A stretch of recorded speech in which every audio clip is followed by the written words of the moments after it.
गंगा जमुना जी के बालू रेतिया मलिया लगावै फूलवारी जी। गंगा जमुना जी के बालू रेतिया मलिया लगावै फूलवारी जी। दे तू न मैया मोरी सुन के डेलरिया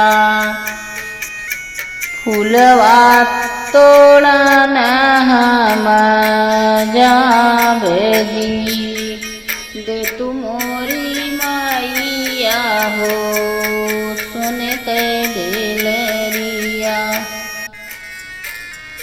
वहीं फूलवरिया में दुई रे बलकवा पकड़ाई गोरी बाँह जी। टूटी जई है मोरी कंचन चूड़िया लड़की जई है गोरी बाँह जी। टूटत ही मोरी मोतिया कई माला फाटत चोलिया हमारी जी। फिर से पहिनौबै धना कंचन चूड़िया हल्दी लगौबै गोरी बाँह जी। फिर से गुहौबै मोतियन कै माला देबै चोलिया सियाई जी।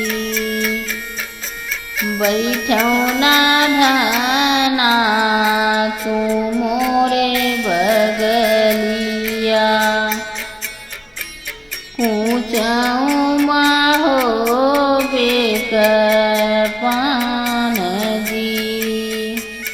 इतना पहिनी बेटी घर का जो गईली मैया पूछाई एक बात जी। कहवा बितायु बेटी दिन दुपहरिया कहवा बितायु सारी राती जी। के करे भी सेवा तू चबायु मोरी बेटी रचबती दाँत रे। वहीं फूलवरिया में दुई रे बलकवा झपटी पकड़ी ले हैं गोरी बाँह जी।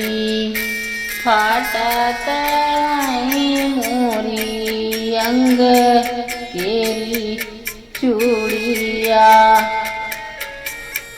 चोलिया टूटत मोतियन माल जी।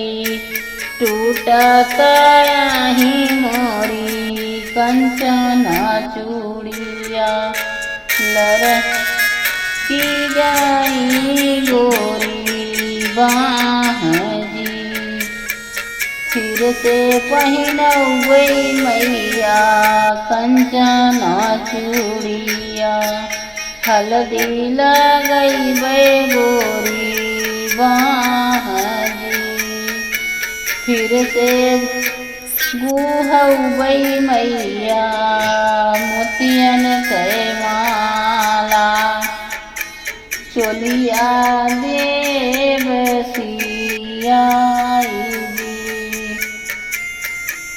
नहीं कहीं पहिनर मैया शुभ कई चुनरी वो नहीं बरही मोरी माग जी ओ नहीं पहिरावई मैया शुभ कई चुनरिया ओ नहीं भरी है मोरी माग जी ओ नहीं पहिरई है मैया शुभ कई चुनरिया ओ नहीं भरी है मोरी माग जी।